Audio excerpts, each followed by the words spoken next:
Hello बच्चों, कैसे हैं आप सब। आई होप आप लोग बिल्कुल बढ़िया होंगे, बिल्कुल फर्स्ट क्लास होंगे भाई। तो बेटा मैं आपका केशव सर आज फिर से आप सबके सामने आया हूं हमारी 4 अंक 10 मिनट वाली सीरीज में अगला टॉपिक लेके। और आज जो मैं टॉपिक लेके आया हूं ना, ये बहुत ही इंपॉर्टेंट है आपके एग्जाम पॉइंट ऑफ व्यू से, जेई हो या नीट हो, जिसका नाम है थर्मोडायनेमिक्स, उष्मागतिकी। बेटा इसका एक बड़ा इंपॉर्टेंट फंडा है जिसपे बहुत बार सवाल पूछे गए हैं, थर्मोडायनेमिक्स का पहला लॉ। तो आइए एक सवाल अपन भी करके देखते हैं और देखते हैं उस लॉ को कैसे अप्लाई किया जाता है। ठीक है, तो हमारा सवाल है एक, क्या कि आपके पास एक आदर्श गैस है जिसके 2 मोल हैं, जिसको 27 डिग्री सेल्सियस ताप पर 27 डिग्री सेल्सियस ताप पर 10 एटीएम दाब से 5 एटीएम दाब तक तुम लाए हो। कैसे? उत्क्रमणीय एवं समतापीय प्रक्रम से। उत्क्रमणीय एवं समतापीय प्रक्रम से। ठीक है, एक एक वर्ड इंफॉर्मेशन है बेटा, एक एक वर्ड काम का है। आपको निकालना क्या है? Q W delta U delta H। कहने को तो एक सवाल है, बट पूछे मैंने तुमसे 4 सवाल है इसके अंदर, क्योंकि 4 चीजें निकलवा रहा हूं मैं अलग अलग करके। राइट, देखे एक एक करके। आइए बेटा, सबसे पहले ध्यान से सोचो, अगर समतापीय प्रक्रम है, यदि मैं बोल रहा हूं कि ये प्रक्रम कैसा है? समतापीय, इसका मतलब जो ताप है वो कैसा रहेगा? स्थिर रहेगा, कांस्टेंट रहेगा। यानी कि बेटा डेल्टा टी का मान क्या रहेगा? 0। अगर डेल्टा टी का मान रहेगा 0, तो मुझे एक बात बताइए, डेल्टा एच और डेल्टा यू, डेल्टा एच क्या होता है? NCP delta T. और गैसेस के लिए डेल्टा यू क्या होता है? NCV delta T. अब भले ही आपके पास में एन का मान 2 हो, भले ही आपके पास में एन का मान 2 हो, पर बेटा क्योंकि डेल्टा टी का मान 0 है, तो डेल्टा एच और डेल्टा यू का आंसर तो वैसे ही 0 आ गया। डेल एच और डेल यू का आंसर तो वैसे ही 0 आ गया। तो सेकंड पार्ट तो सॉल्व हो गया इस सवाल का। अब बचा फर्स्ट पार्ट। ये मैंने क्या सॉल्व किया? Second part. अब हम कहेंगे फर्स्ट पार्ट।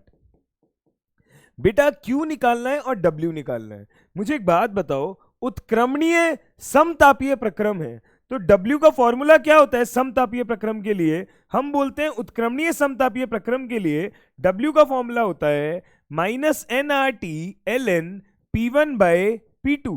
होता है कि नहीं होता है? -nRT ln P1 by P2। तो बेटा ध्यान से देखो, W कैसे आएगा? -nRT, n कितना है? 2। R की फॉर्म में आंसर निकाल देंगे। टेम्परेचर कितना है? 27 डिग्री। आप कितना रखोगे केल्विन में? 300। अच्छा, ln P1 by P2। P1 है 10 एटीएम, P2 है 5 एटीएम, तो 10 बाय 5। तो बेटा जी इसको देखिए ध्यान से, ये बना -600R ln 2।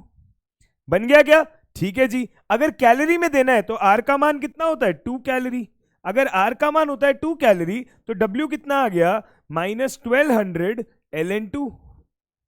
आ गया आंसर कैलोरी में। ln 2 का मान 0.7 रख दोगे, आंसर आ जाएगा।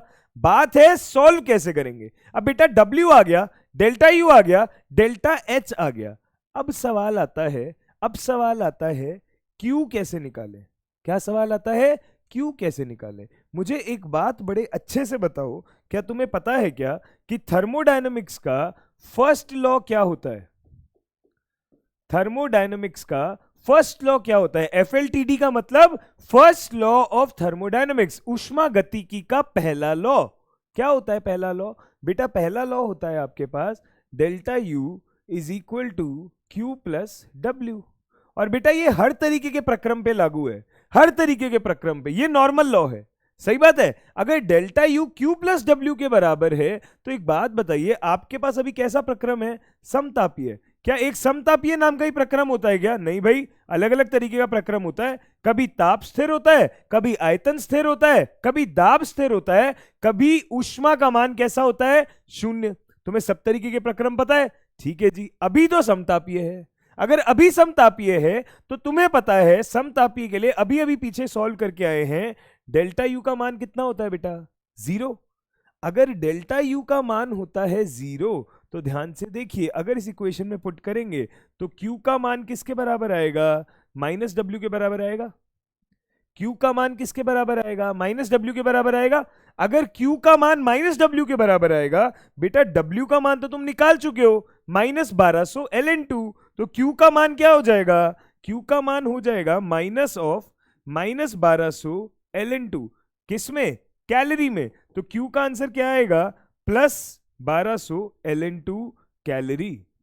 तो इस प्रकार आपने चारों बातें बता दी। आपने Q बता दिया, आपने W बता दिया, आपने डेल्टा U बता दिया और आपने डेल्टा H बता दिया। बेटा ये जो फर्स्ट लॉ है ना, इससे सवाल काफी बार पूछा गया है, फिर से पूछा जा सकता है। ऊष्मागतिकी का इंपॉर्टेंट नियम है, ध्यान से पढ़ लें, ध्यान से रिवाइज करें। मिलते हैं अगली बार एक नए टॉपिक के साथ, तब तक के लिए थैंक यू।